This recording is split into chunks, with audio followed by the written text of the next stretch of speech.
Hello friends, your academic services private limited में आपका स्वागत है। किसी भी लैंग्वेज का सबसे इम्पोर्टेंट पार्ट रहता है उसके पहले से प्री डिफाइंड वर्ड्स, जिनको हम कीवर्ड्स के नाम से जानते हैं। हर लैंग्वेज में अपने कुछ रिजर्व वर्ड्स होते हैं जिनको कीवर्ड्स कहा जाता है। उसी प्रकार से सी लैंग्वेज के अंतर्गत भी 32 कीवर्ड्स हैं जो पहले से निर्धारित किए गए हैं। और यहाँ पे यदि आप देखें तो ऑटो, ब्रेक से लेकर वाइल तक हमारे पास यहाँ काफी सारे कीवर्ड्स अवेलेबल हैं। हर एक कीवर्ड का पहले से ही एक प्री डिफाइंड मतलब अवेलेबल रहता है सी लैंग्वेज के अंतर्गत।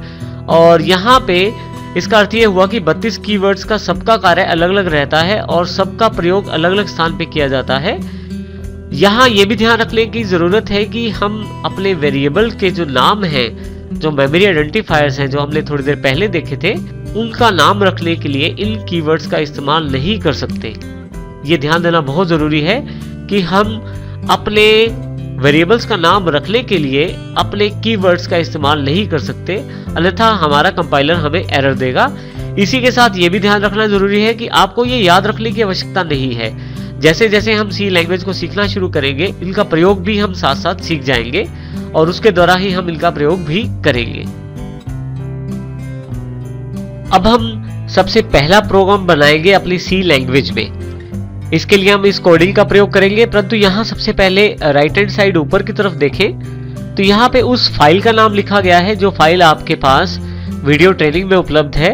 आप डायरेक्ट इस फाइल का सोर्स कोड वहां से प्राप्त कर सकते हैं जो कि myfile.c के नाम से अवेलेबल है। सबसे पहले हम अपना पहला एग्जाम्पल पिक करते हैं और उसकी जानकारी लेते हैं। देखिए हमारे पास यहाँ पे कुल 6 लाइनें लिखी हुई हैं।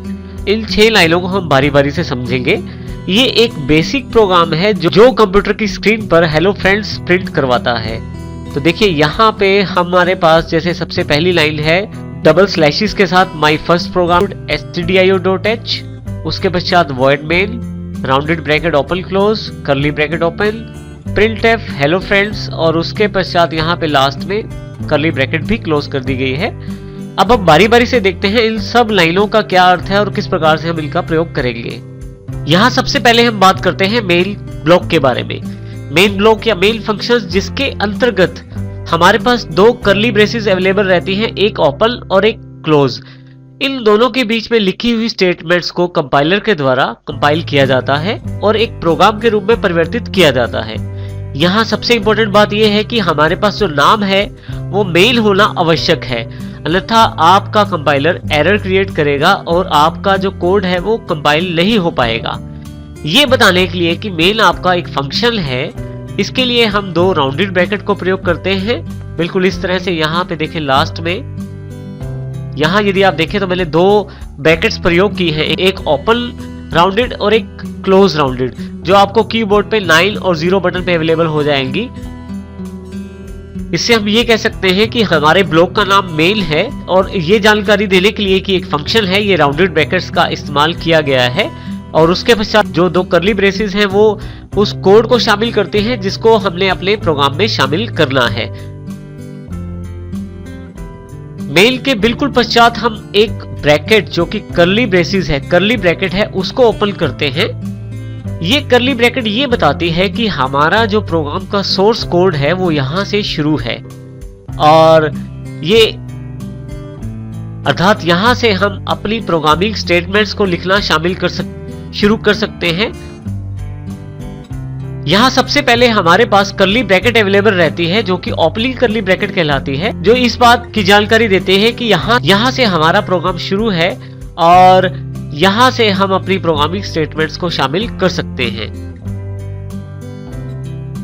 अपनी प्रोग्रामिंग स्टेटमेंट्स को लिखने के पश्चात हमारे पास यहां पे सबसे लास्ट में फिर से एक एंडिंग कर्ली ब्रैकेट को देना जरूरी रहता है, जो ये जानकारी देती है कि हमारी प्रोग्राम स्टेटमेंट्स यहां तक थी, अर्थात इसके पश्चात हमारी प्रोग्रामिंग स्टेटमेंट्स नहीं है और हमारा मेल ब्लॉक या मेल फंक्शन यहां पे खत्म होता है।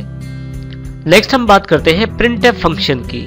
printf फंक्शन पहले से प्री डिफाइंड फंक्शन अवेलेबल रहता है जिसके लिए हमें एक हेडर फाइल जरूरी रहती है इंक्लूड करनी, परंतु अभी हम बात करते हैं printf की। printf का प्रयोग आप आपके प्रोग्राम के द्वारा प्रदान की जाने वाले आउटपुट को अपने कंप्यूटर स्क्रीन पे देखने के लिए करते हैं। जब आपका प्रोग्राम आपको कोई आउटपुट देता है तो आप उसको अपनी कंप्यूटर स्क्रीन पे देख सकते हैं। उसके लिए आप printf का इस्तेमाल करते हैं। और इसमें यहाँ पे ये भी ध्यान देना जरूरी है कि ये डायरेक्टली आपके कंप्यूटर स्क्रीन पे आउटपुट दे देता है। इसमें यहाँ पे हमारे पास डबल कोट्स में जो भी आप टेक्स्ट लिखे वैसा सेम टेक्स्ट आपके पास स्क्रीन पे अवेलेबल हो जाता है।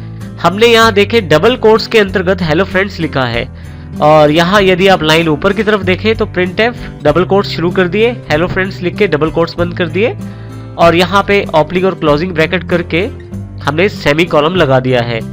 बिल्कुल कुछ ऐसा आउटपुट अवेलेबल हो जाता है अपनी कंप्यूटर स्क्रीन पे। अभी क्योंकि हमारा प्रोग्राम पूरा नहीं है, अभी प्राप्त नहीं हो पाएगा, लेकिन हम उदाहरण के लिए बात करते हैं कि इस तरह से printf के द्वारा डबल कोट्स में दिए गए टेक्स्ट को एज इट इज ये कंप्यूटर की स्क्रीन पे प्रिंट कर देता है। तो इसका अर्थ ये हुआ कि printf का प्रयोग हम अपनी आउटपुट को प्राप्त करने के लिए कर सकते हैं और उसको स्क्रीन पे देख सकते हैं। और printf जो फंक्शन रहता है ये हमें आउटपुट दिखाने का कार्य करता है। परंतु यदि हम बात करें कि printf हमें कहां से अवेलेबल हुआ है, तो ये भी एक क्वेश्चन बहुत इंपॉर्टेंट है। printf हमें किस प्रकार प्राप्त हुआ है? यदि आपको ध्यान हो तो हमने सी लैंग्वेज की फीचर्स में एक बहुत ही इंपॉर्टेंट फीचर देखा था, जिसके अंतर्गत हम पहले से बने हुए फाइल्स को प्रयोग कर सकते थे, जिस रीयूजेबिलिटी का एक फीचर अवेलेबल था। यदि हम बात करें printf की, तो printf पहले से ही सी लैंग्वेज में परिभाषित किया गया है, डिफाइन किया गया है stdio.h हेडर फाइल के अंतर्गत, और हम इसको अपने प्रोग्राम में शामिल कर सकते हैं, अपने प्रोग्राम में प्रयोग कर सकते हैं यदि हम stdio.h फाइल को अपने प्रोग्राम में शामिल करें। इसको हम सीधे तौर पे ये कह सकते हैं कि printf फंक्शन का प्रयोग करने के लिए हमें stdio.h फाइल को अपने प्रोग्राम में शामिल करना होता है, क्योंकि printf जो फंक्शन है ये stdio.h फाइल का भाग है। हमारे पास काफी सारे फंक्शंस काफी सारी हेडर फाइल्स में अवेलेबल रहते हैं। यहाँ पे .h एक हेडर फाइल को रिप्रेजेंट करता है।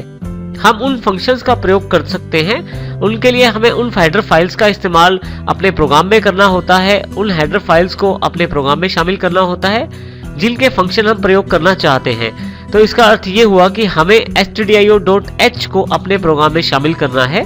शामिल करने का कुछ तरीका इस प्रकार रहता है। इसके लिए हम डायरेक्टिव स्टेटमेंट का प्रयोग करते हैं, अर्थात हैश लगाकर इंक्लूड लिखते हैं, और यहाँ हम ये बताते हैं कि कौन सी फाइल हमें अपने प्रोग्राम में शामिल कर ली है। देखिए यहाँ पे लेस देन सिंबल और ग्रेटर देन सिंबल के बीच में हमने stdio.h लिखा है, जो ये जानकारी देता है इन दोनों सिंबल्स के बीच में लिखी गई फाइल को हम अपने इस प्रोग्राम में शामिल करना चाहते हैं।